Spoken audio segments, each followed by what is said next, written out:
Okay. Okay. Yeah. So you want Okay. to just get into it with little cheers?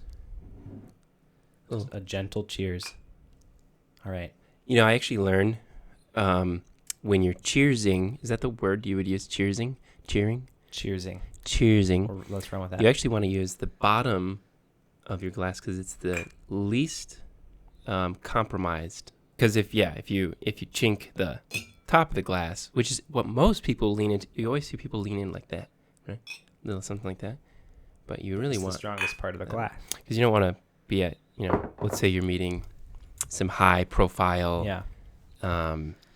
Executive. executive Yeah. or maybe President. like a prime minister Duke. or Maybe like a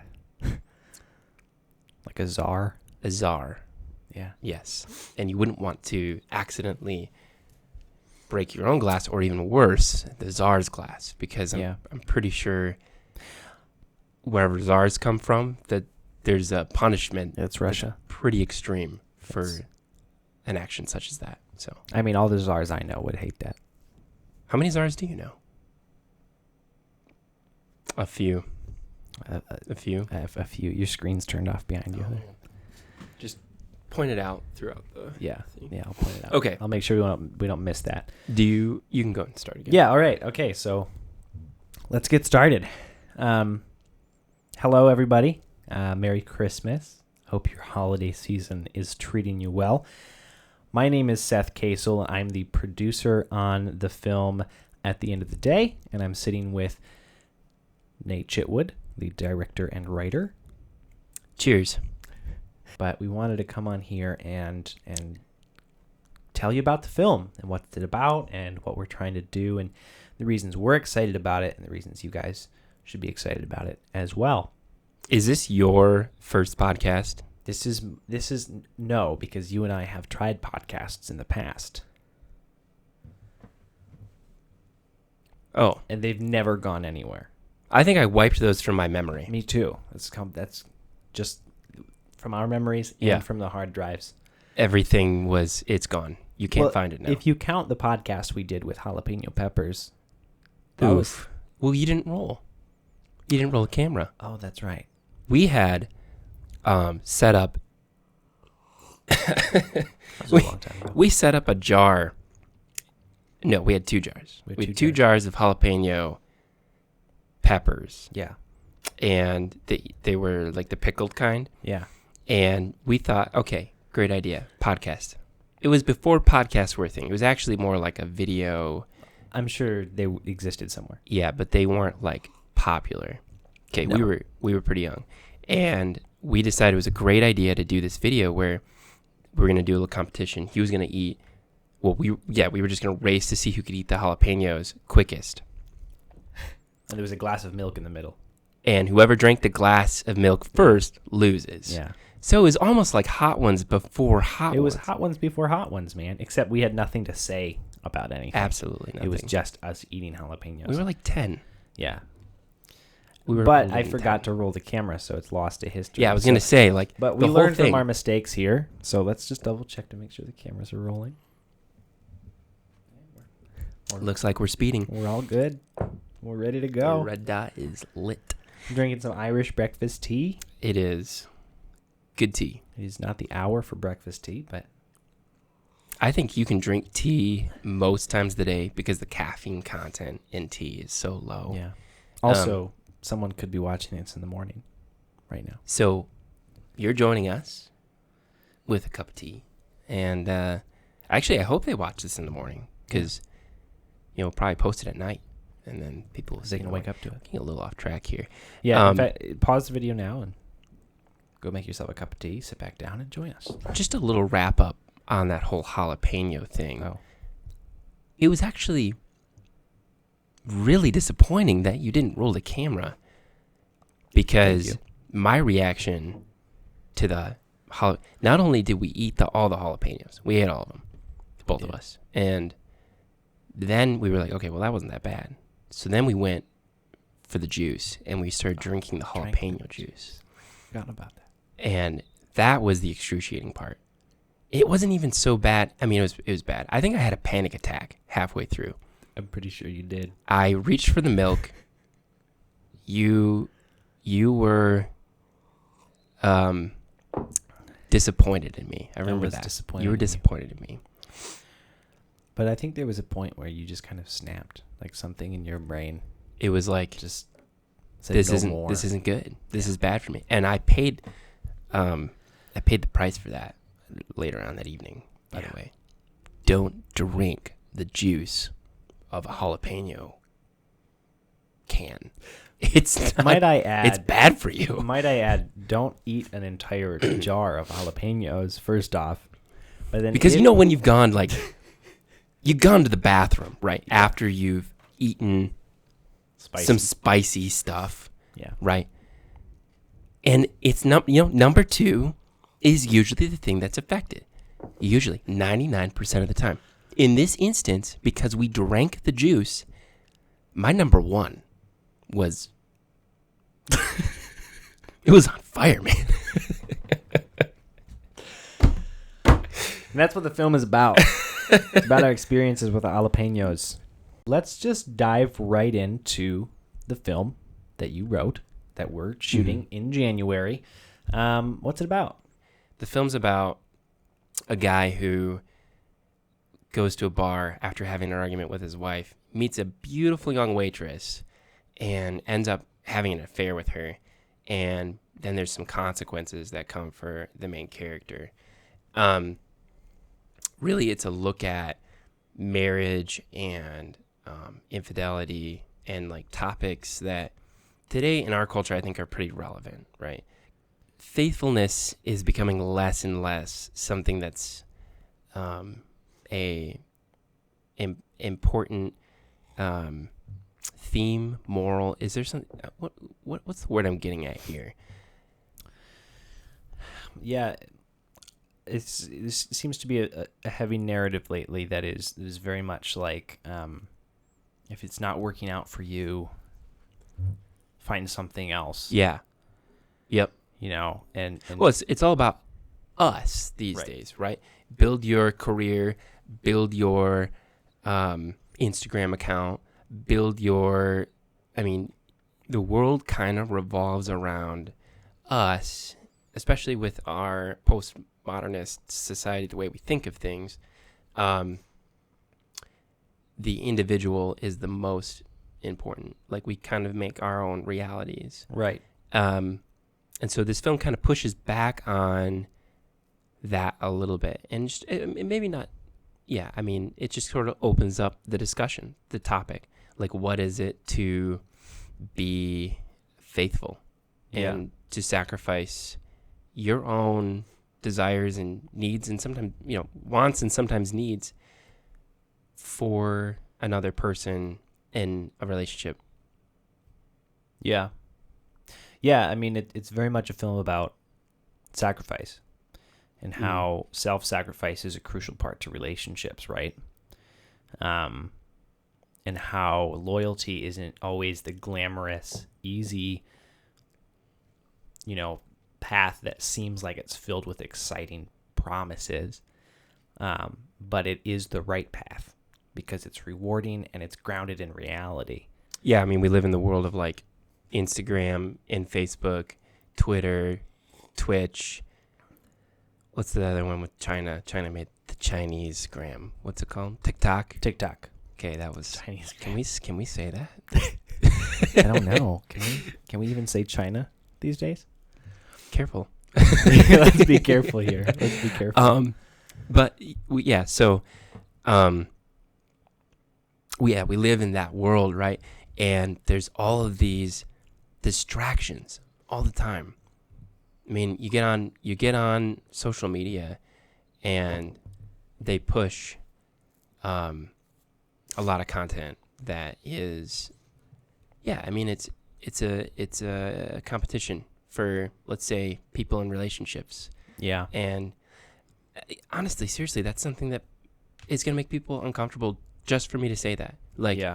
And that's okay. That's part of this discussion, is to say, the world is full of things that are asking for our attention, our time, and maybe taking our eyes away from, as married couples, the people that we've committed our lives to. Yeah. And I'm just speaking from being a male, right? Because that's really the only day. perspective we can speak from our experience. I mean, that's just me. I would like to think that this film also has a message for women as well. I absolutely. And I think it would be applicable. It speaks to both. Yeah. But as a guy, like, I daily, as a spouse, I choose to love my wife daily. And that's not something that is always easy. Sometimes it's really easy to love my wife because she's beautiful and amazing. And I believe that, like, God made us for each other, right? But sometimes she's, she got temper. She can be a little crazy. But it's that daily thing, right?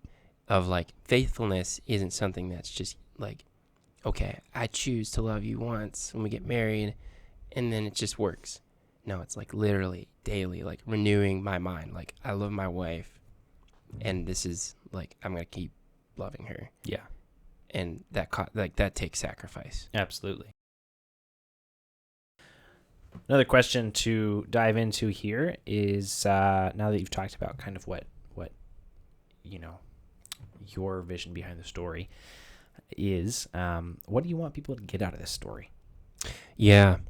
And you kind of answered that question already, but I think we did, but let's just resurface it really quick. I want the audience to... Here's a couple things. I want them to have an affair with this guy, right? I want them to have the experience of, like, going down the rabbit hole with him. And I want them to cheer him on at first. And then I want them to start rethinking everything. And I want them to start backpedaling with him and realize he's gone too far. And there's no way, he can turn this around. What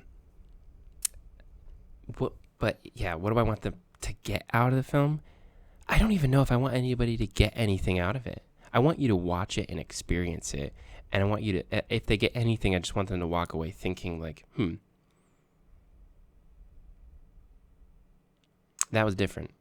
That hit different than everything else that I watch normally. Everything else that people talk about. I kind of want them to walk away and be like, that was kind of sweet. That was sweet. I'm glad he made that choice in the end, Right. I mean, I guess, like, I don't think people are going to walk away with profundity, Like, is this going to change somebody's life? It might.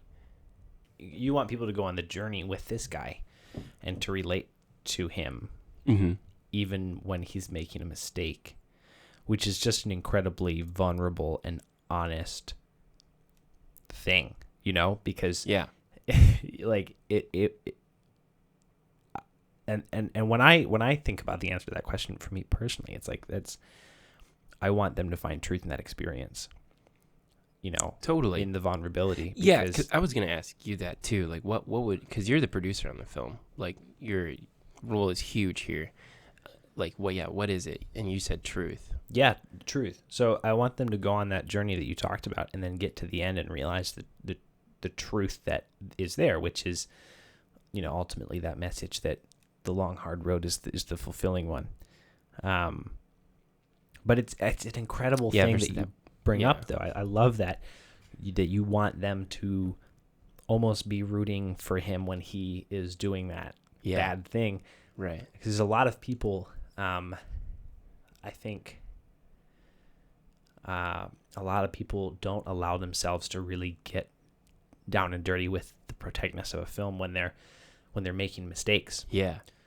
But that doesn't change the fact that, like, we're all human, we all make mistakes, and we can all relate to the place that he's in. That's like the incredibly deep and personal connection that people have with film that they almost never talk about. And then to bring them out of that and to totally. Yeah, I just think that's really powerful.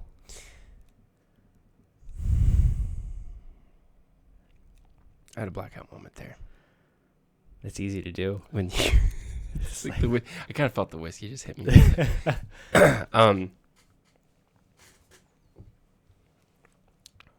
Yeah, it's just an interesting perspective that I never thought about. Yeah.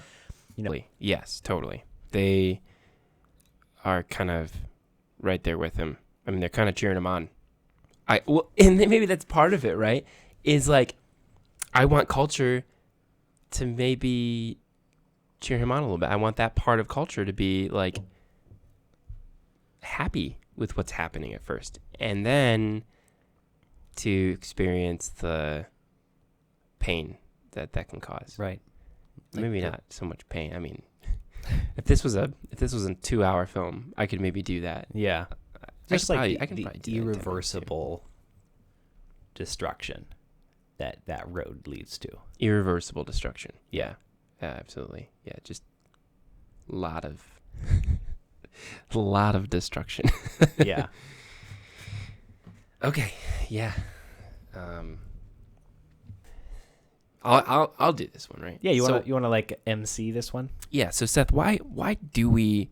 What's our passion behind this project? Like, what is the driving force that kind of gets us out of bed every day to do this? Yeah, that's a really good way to phrase that question. I think the film industry is all about you. What are you doing? How are you adding value to your own career? Are you hustling enough? Are you getting the gigs? And it doesn't make sense because the film industry is by nature a collaborative effort. You cannot do it alone. Yeah. Maybe you can do commercial stuff alone. You can do like the one-man show thing. That works, right? But you're making movies? No way. I mean, I think every young filmmaker our age probably watched the appendices of The Lord of the Rings. Yeah. And what you saw in the BTS there is the community that everybody had on set. And that was so appealing. And when you get into the film industry, you expect to get that same type of community. And so I've worked on some features and some a lot of commercial sets and stuff, and that is not the case for every shoot. There is a lot of just like just not a lot of encouragement, you know. Yeah. In an industry that takes so much work to pedal up or down the totem pole, right? Yeah. Along the way, there's not many people there that are like there to just like encourage you, Right. Like rooting for you. Yeah. And there doesn't have to be. Like, I think that's in a lot of industries there's not, right? Right. But it's not like if we wanted to be plumbers, we'd expect like all the plumbers in the area to be sending us gift baskets and stuff. I think it's a lot easier to be a plumber though than to be a filmmaker. And I don't say that in any way to take away from the skill that goes into that position, but lifelong career that most people aren't successful in, right? Or define success, but like most people never make it to the top. Yeah. Most people, as in like 99.999% people, will never make it to the top. And that's okay. My driving, and like what we're saying, our driving force here to make this film isn't about making it to the top.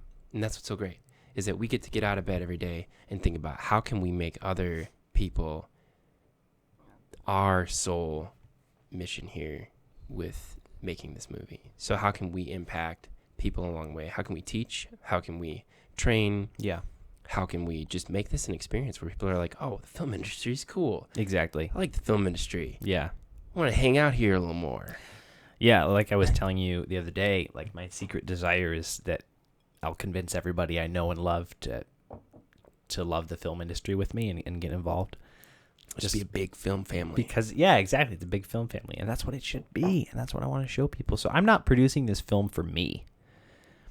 Like there's obviously like, I'm going to be excited to put it in my reel at the end. Yeah. I'm going to be excited to show it to people. But ultimately, I'm producing this film because I want the people involved, the people showing up to help us, to have an amazing time on a film set. Yeah. I want you to have a great time directing. I want the actors to have a wonderful time acting. And then everyone down to the PAs, the production assistants, to have a blast and be valued and learn something. You know, because that's the thing. Like, I don't want to make the mistake of thinking, like, we're going to take the industry by storm because we've got this, like, higher mindset or this different mentality.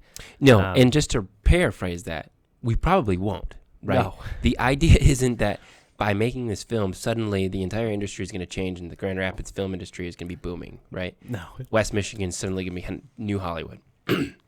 That's not the idea. The idea here is that we're just a little part, right? And what we can do is keep doing what we do. Yeah. Do it well, treat others right. And, I mean, it's just, when you say it, it's so simple. It's like, duh.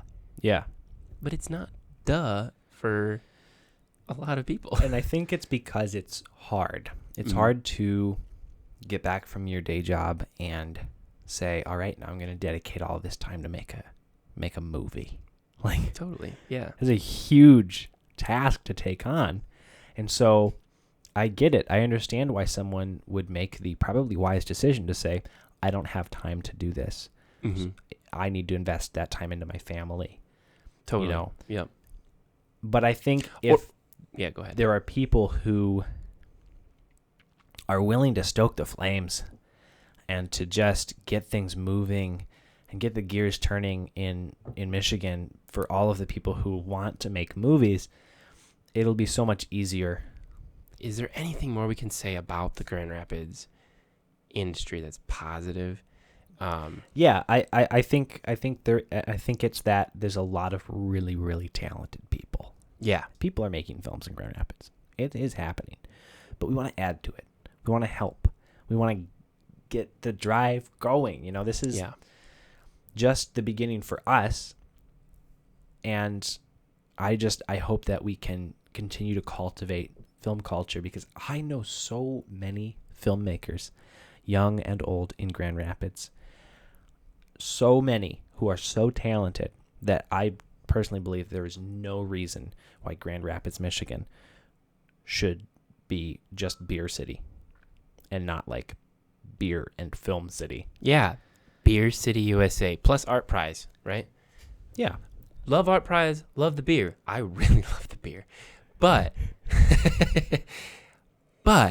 yeah, there is, and we've said it a million times, so there's just a numerous amount of talent here.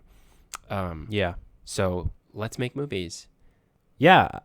So just to wrap up, we're going to make this movie. And if we raise $5,000, great. If we don't raise any money, we're still going to make this movie. We're going to find a way. I'm going to fund it from my pocket. We've got gear, you know, like we said, like there's no reason we shouldn't make this film at this point. But with your support and your help, it's going to only look better, and it's only going to be more amazing and more beautiful. Yeah. That's the difference. It's like we're going to make films no matter what, because we love it. But what we really, really want to do is make films that we can take and show festivals and whatnot. And they can look at it and go, wow. Yeah, that looks great. That was amazing. That production value. That it looked so good, you know? Like that was a real movie. This is a real film industry, you know? And just a little bit of funding goes a long way for that. Just a little bit. A little bit. I think that takes care of that. So, yeah. Without further ado, we'll be signing off at this time. Yeah, thank you for tuning in.